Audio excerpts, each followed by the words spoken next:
Information, inspiration, motivation. You are now listening to the Going North podcast, where you're going to get all three of those things and more. I'm your host, author, speaker, and book enthusiast, Dom Brightman.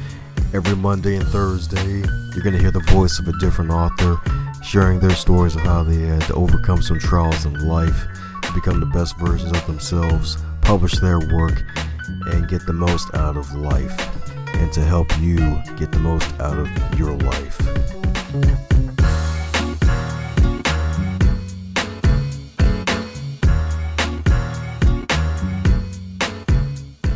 And today on the Going North podcast, we have, you guessed it, another author once again.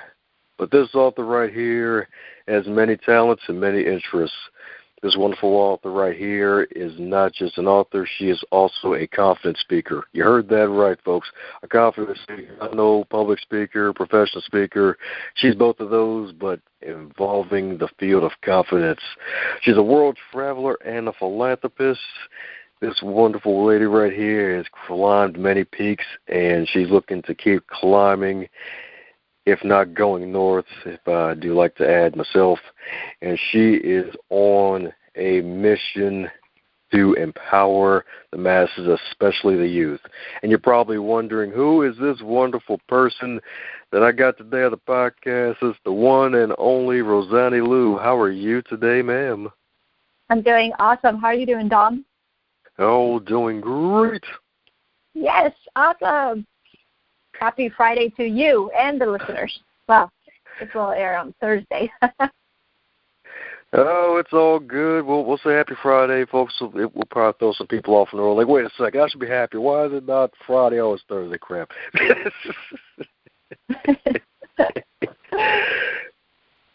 But it is all good. It is all good. So I went through the basics, but I'm filling listeners in on some things I may have missed with the introduction, and tell us a bit about yourself. Absolutely. I'm a nonfiction author and speaker based in Los Angeles, and Badassery 101 is my third book. It's a motivational book to help people, especially younger people, to find and cultivate their own confidence. And my background has been in ESL teaching to adults. And there's nothing more humbling than being a teacher, as well as seeing the students struggle, because I've been there in their shoes, struggling as an ESL student myself years ago when I learned English as a second language. So through that, and coming from a family with divorced parents and being an immigrant, I've had to learn how to cultivate my own confidence over and over again.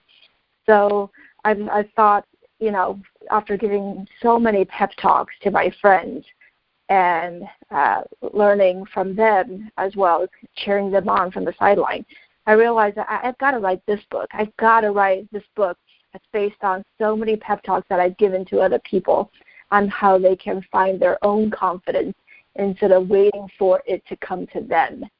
So, this is my third book, baby, and I know it's going to really help people change their lives.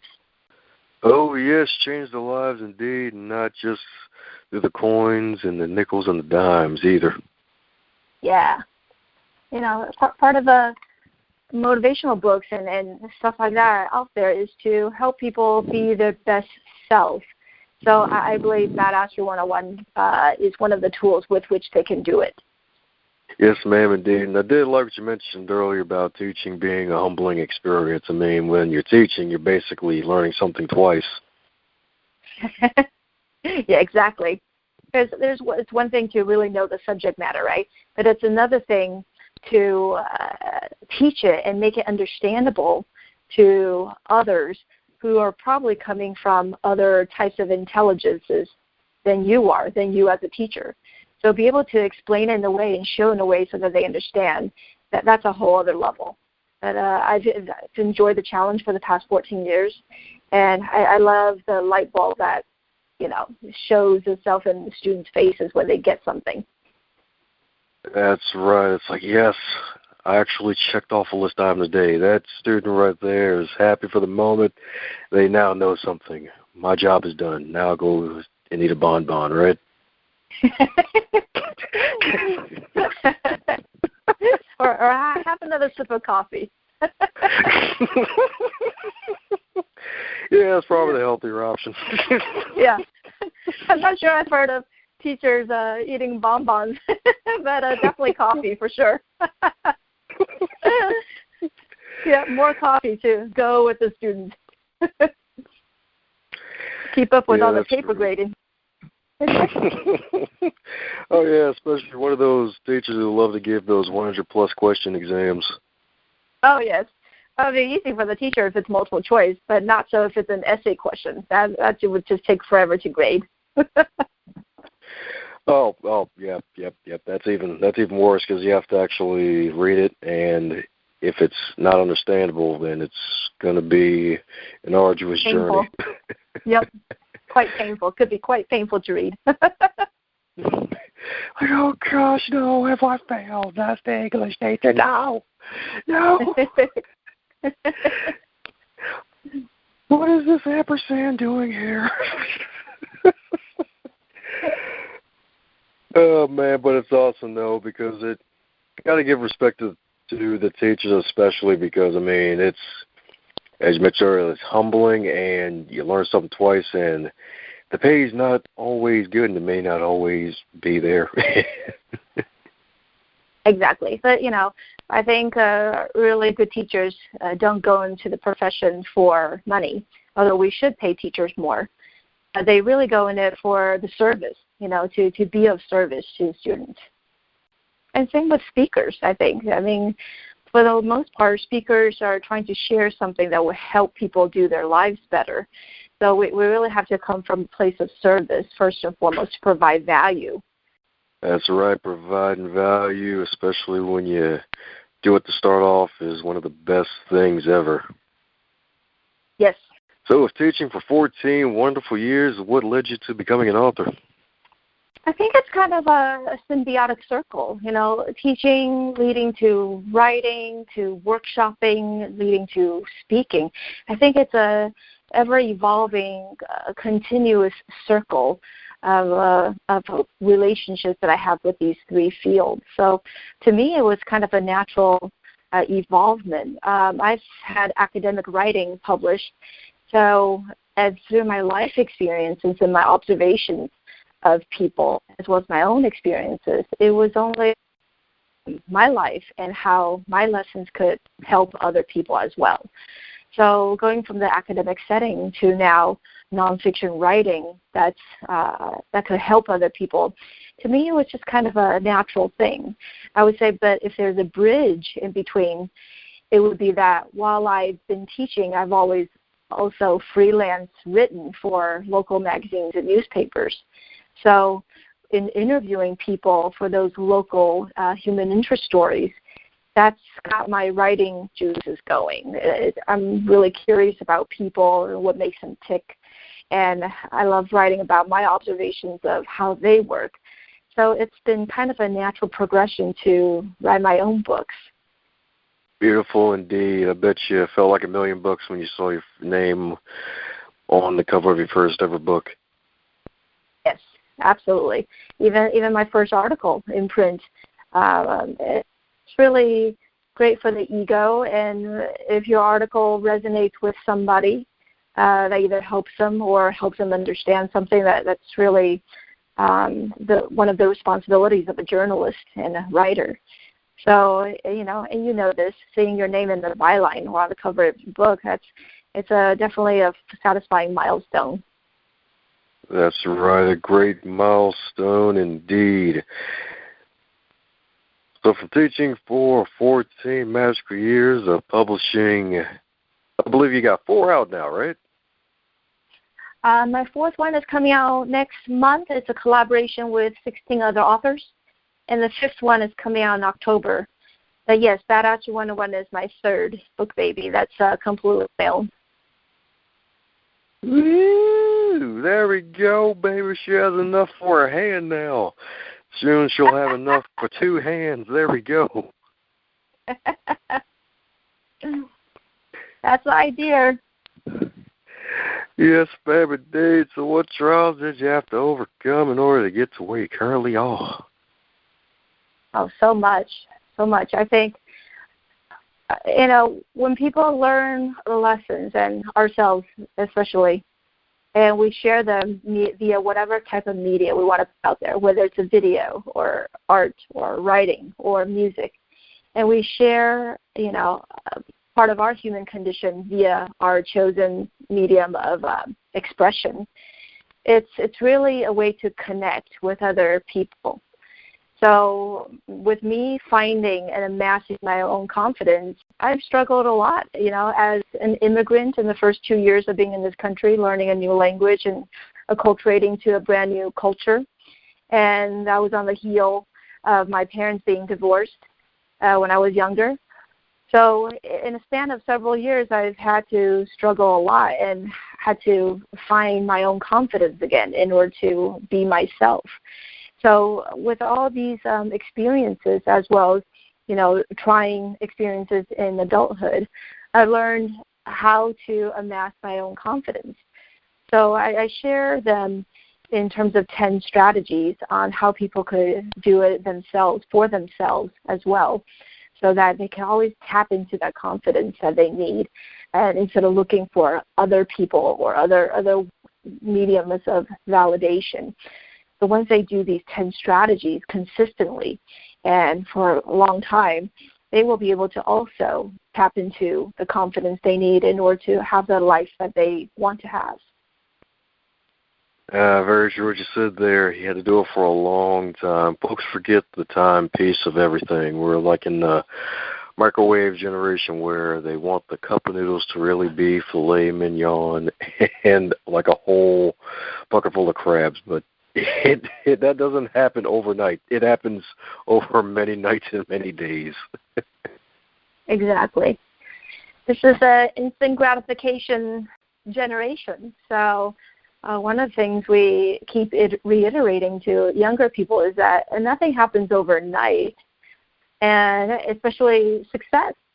So if you really want what you want to have, you have to work hard at it, sow the seeds, and keep at it. And, you will hit some milestones, and even when they do, you got to keep going because there's always a next and a higher goal. And what feels like failure, we just have to examine ourselves and look at what has gone wrong, what we can learn from this lesson, and try again. Too many people give up easily just because something doesn't work out for the first time. Well, the thing is, it probably wouldn't work out for the first time, especially something that's really worthwhile for going after.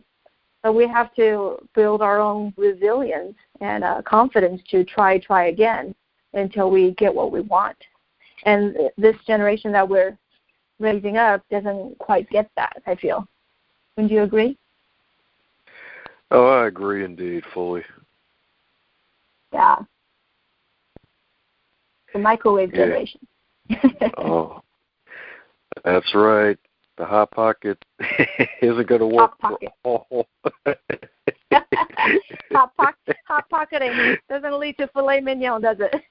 Nope.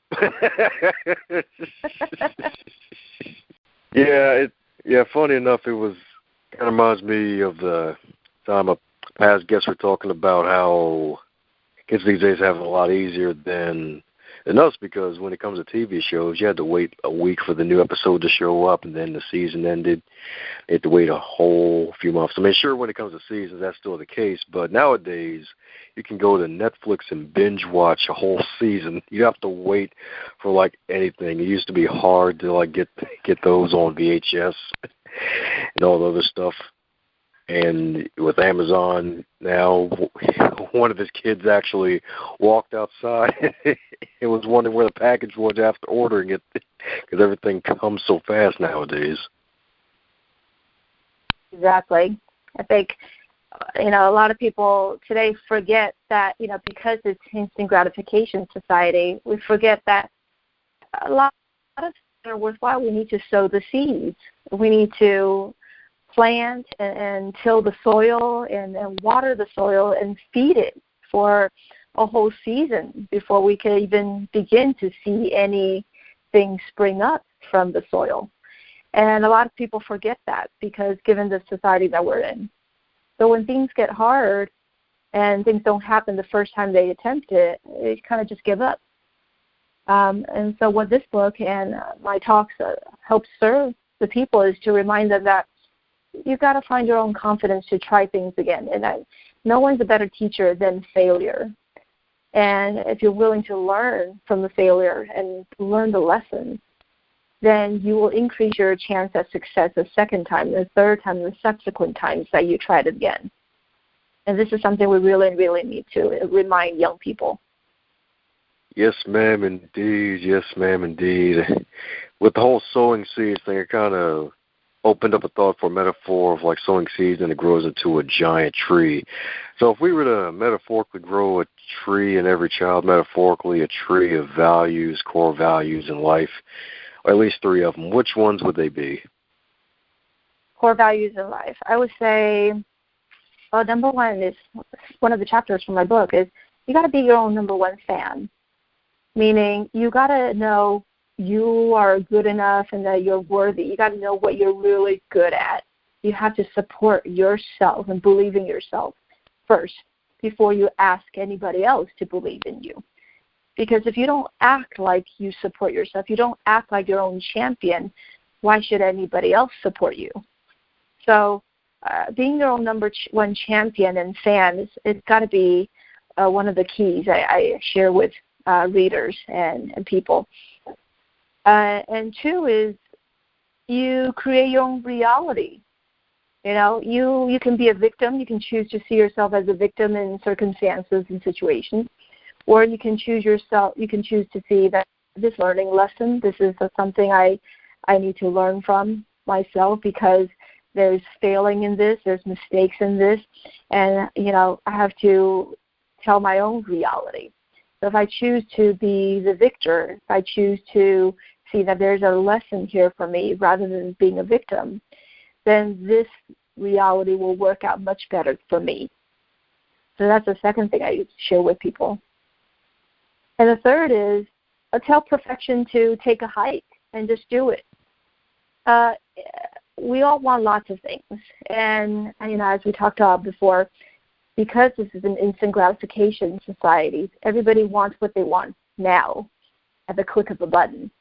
But the really worthwhile things that you want to strive for, it probably takes a long time to get to where you want to be. And you're not going to look like your neighbor or that stranger on Instagram right off the bat. You have to work at it. And we don't see their struggles day after day, night after night.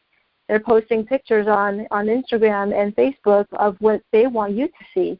But you still got to try hard and forget about having things perfect the first time, because that's not going to happen. Just try your best and put it out there and know that there will be mistakes and pitfalls the first time. But then the second time, the third time, the fourth time you do it, you're going to be even better than the first time you did it. So just check perfection at the curb. Let that go and realize that the more attempts that you go at in doing something, the more chances for success you are actually sowing for yourself. So those are the 3 foremost tips I would share with people in terms of cultivating confidence in crafting the life that they want. That's right. Become a giant tree of confidence, a big old pine tree of confidence. Yes. It'll smell good at Christmas time, too. Yep.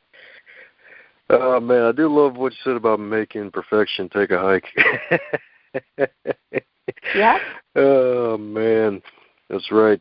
So I guess that means you aim to make excellence your hiking buddy instead, while perfection's hiking in another direction. It's kind of a play on word, if you will, because I do hike a lot.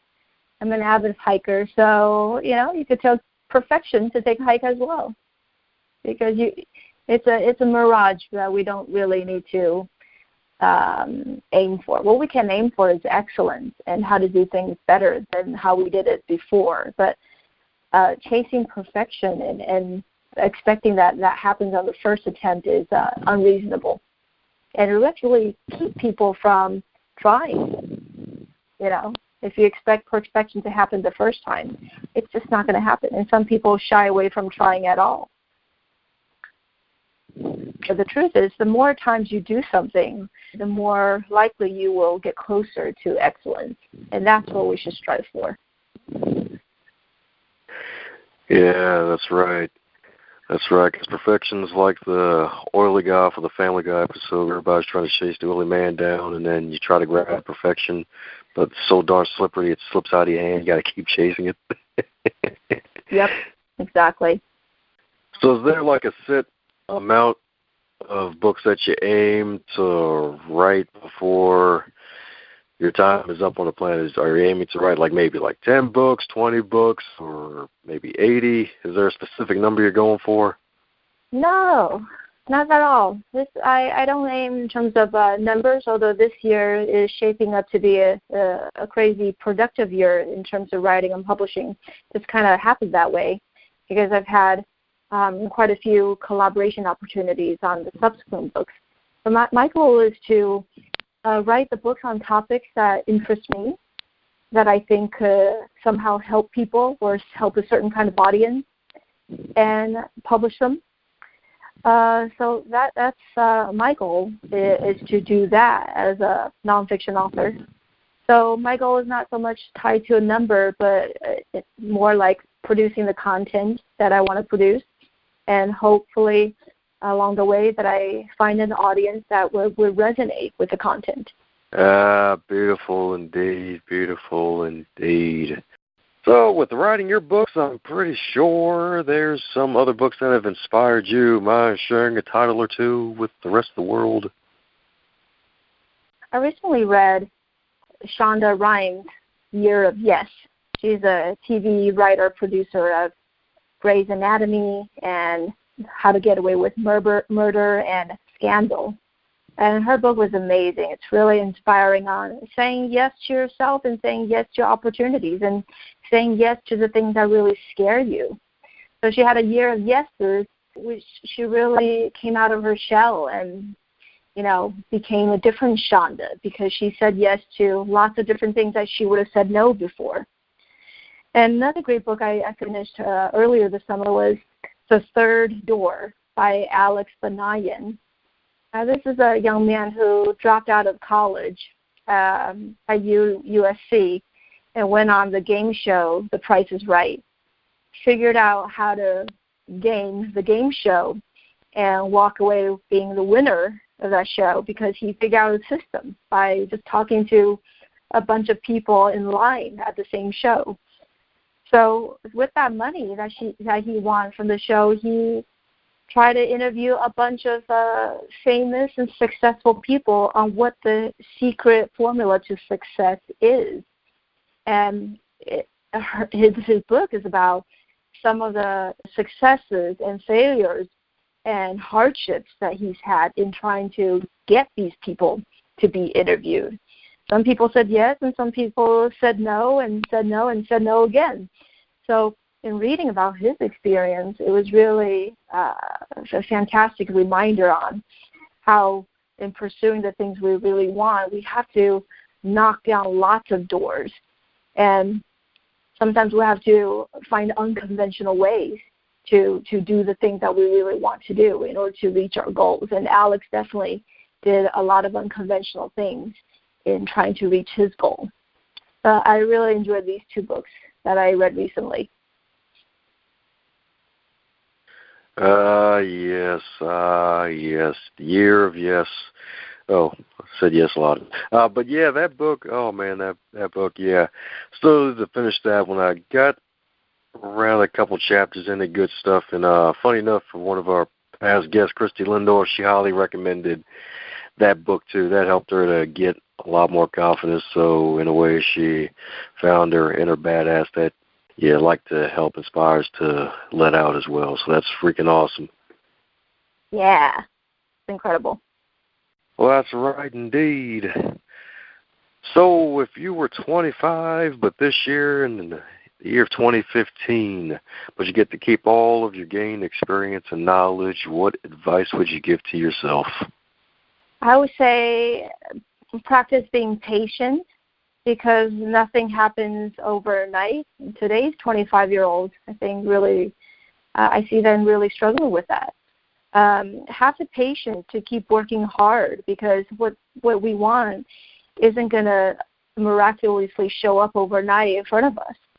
Sometimes we have to fight, claw, and really struggle our ways through things in order to get what we want. That's part of the glory. It's working hard for what we want. And if something doesn't work the first time, you try again, maybe using a different way, and again and again and again until you get it. But having the patience and having the work ethics to keep at it would be what I would tell my 25-year-old self. Beautiful, beautiful indeed. Patience indeed. Sometimes got to be patient with patience. Yes, that's why they call it a virtue, right? Well, all right. And for those who want to keep in contact with you and put on some biker boots and a biker jacket and unleash their inner badass, how can we keep in touch with you? They can always find me at my website. Shoot me an email at www.roseanney.com, ROSEANNEY. My Facebook page, where I'm happy to chat about publishing or nonfiction books or give advice, is Write on Roseanney, as in the verb write on, Roseanney. And my Instagram and YouTube are also Roseanney Liu, where they can shoot me a message anytime. Woohoo! Well, there you have it, folks. Go on ahead and head over to our wonderful website. See her jumping up and holding that pose for 5 hours long and climbing up Mount Kilimanjaro and all that other good, wonderful stuff, and pick up some copies of her books, and be on the lookout in the month of October for her follow-up co-author project with a bunch of other wonderful women. I believe it's phenomenal women, right? Awesome. Thank you, guys. Thank you, Dom. Thank you guys so much. Hey there, buddy. Looks like you made it to the end of this episode. Since you made it to the end of this episode, do both of us a favor and stop being greedy. Stop it right now and share this episode with your friends and your fellow podcast lovers, especially those who have book clubs and want to listen to the authors who write some amazing books. Be sure to check out the rest of the backlog too while you're at it, and share all those too. And in order to make the rest of your week the best of your week, remember to advance others, to advance yourself.